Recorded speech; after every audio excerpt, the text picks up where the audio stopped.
The all-new Yamaha NMAX 155 TechMax version 2025 model. Silipin natin ngayong araw. Tara!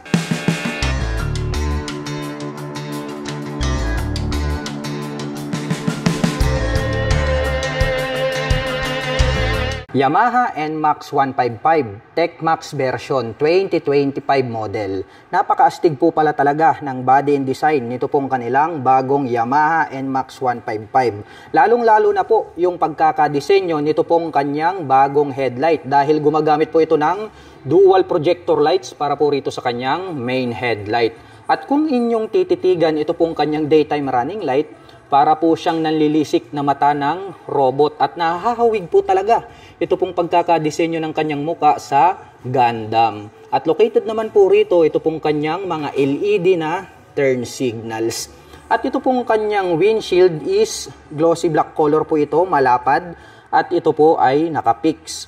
Habang dito naman po sa kanyang side profile, may makikita po tayo rito na TechMax, NMAX, and then Yamaha logo and chrome color.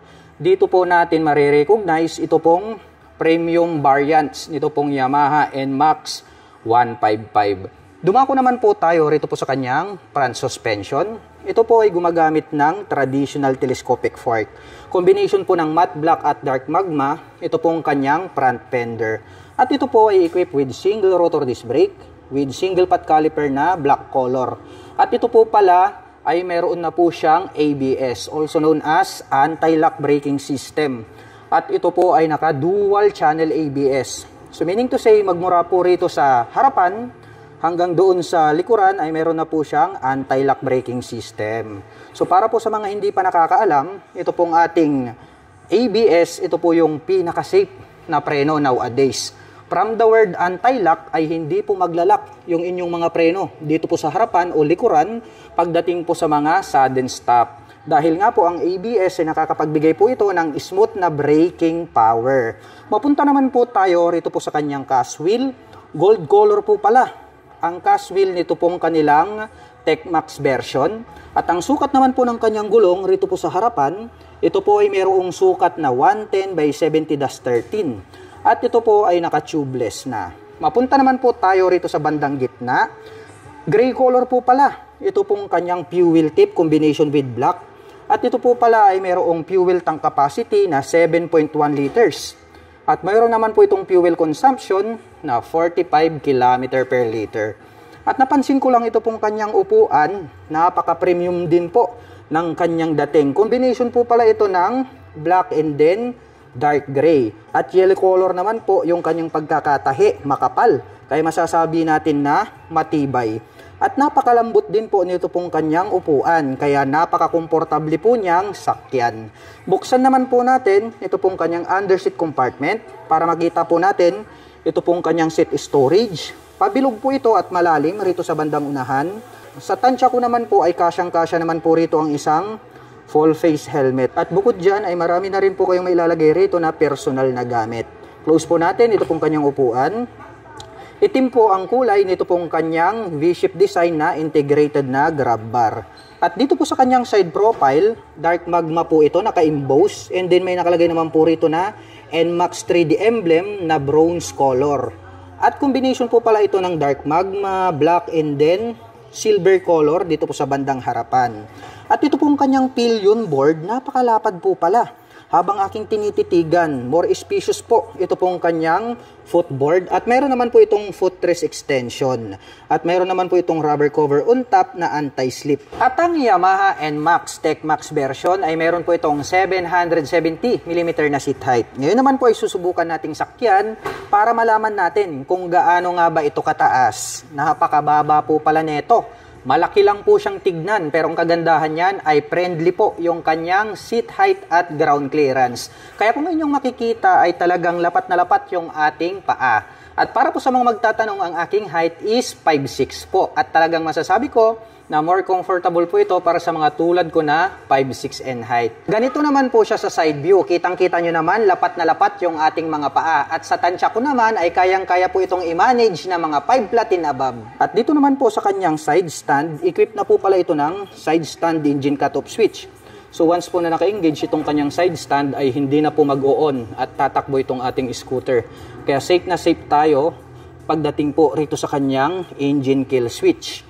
At chrome color naman po, ito pong kanyang pillion step para sa ating back rider, not fadable. Kaya maganda po yan dahil alloy na po siya. At ito pong kanyang engine CVT cover, black color po ito, nagkaroon ng 3 pins. And then may naka-intact naman po rito na Yamaha. At itong kanyang engine CVT cover is may nakalagay naman po rito na YECVT. Also known as Yamaha Electronic Continuous Variable Transmission. Dahil ito na nga po yung kanilang pinakabago at pinaka-most powerful na engine design. At para po sa mga kukuha ng motor, ang kailangan nyo po ay 2 valid ID. At kailangan po natin magsama ng isang co-maker. At para naman po sa mga employed, kailangan nyo po magdala ng payslip. At para naman po sa mga business owner, kailangan nyo po magdala ng business permit. Kaya ano pang inaantay nyo? Tara G! Kay Guanson tayo. At bago na po pala ito pong kanyang dual digital meter panel display. Meron po siya rito sa bandang itaas at mas malaki naman po ito pong kanyang digital display dito sa bandang ibaba. At nagkaroon po siya rito ng mga light indicators hanggang rito sa bandang itaas. At ito naman pong kanyang handlebar ay combination po pala ito ng matte black and then gray color. At meron po tayong makikita rito na Yamaha logo rito sa bandang gitna. At pagdating naman po sa kanyang mga button selectors, mayroon po itong menu button, may high beam and low beam turn signal selectors at ang kanyang horn. May additional navigation button dito, may home at saka back button, at mayroon po itong shifter. Ito ang pinaka-interesting na specifications nitong bagong Yamaha NMAX 155. Pag-usapan po natin ito pong kanyang shifter. Dito po sa kanyang shifter, mayroon po itong dalawang pinaggagamitan. So isa-isahin natin. Unang-una po yung kanyang shifter ay pwede po natin itong gamitin pagdating po sa arangkada. Kung halimbawa po ikaw ay paakyat ng bundok, ito pong kanyang shifter ay pwede po natin itong pindutin at magkakaroon po siya ng additional power and torque. So yung torque nakadepende, mayroon po yung level. Pwede po siyang level 1, level 2 and then level 3. Depende po sa lakas ng torque na kinakailangan mo para maakyat mo yung bundok. Yun ang kagandahan nito. At yung pangalawa naman po, pagdating naman po sa mga cornering, pwede po nating gamitin ito pong kanyang shifter as engine brake. Kung halimbawa naman po, napakabilis ng takbo mo, tapos biglang sharp corner na bigla ka, pwede mo pong pindutin yung kanyang shifter at magkakaroon po siya ng engine brake. So ito pong kanyang engine brake, meron din po siyang 3 shifting. From 1, 2, and 3, depende po kung gaano kalakas yung engine brake na kinakailangan mo para hindi po dumulas at mag-slide ito pong ating scooter pagdating po sa mga cornering. So yun po yung gamit nitong kanyang shifter. Mayroon po siyang engine brake and then additional torque. Habang dito naman po sa kabila, mayroon po itong auto stop start system, hazard button at ang kanyang electric starter. Itim naman po ang kulay nito pong kanyang mga handle grip at black color din po ito pong kanyang mga brake levers. At pagdating naman po rito po sa kanyang ignition, ito po ay gumagamit ng smart keyless system. Included na rin po pala rito yung kanyang fuel at seat opener. At located po ito rito sa bandang gitna. Combination po yan ng black and then gray color. At mayroon po pala itong 2 front pocket.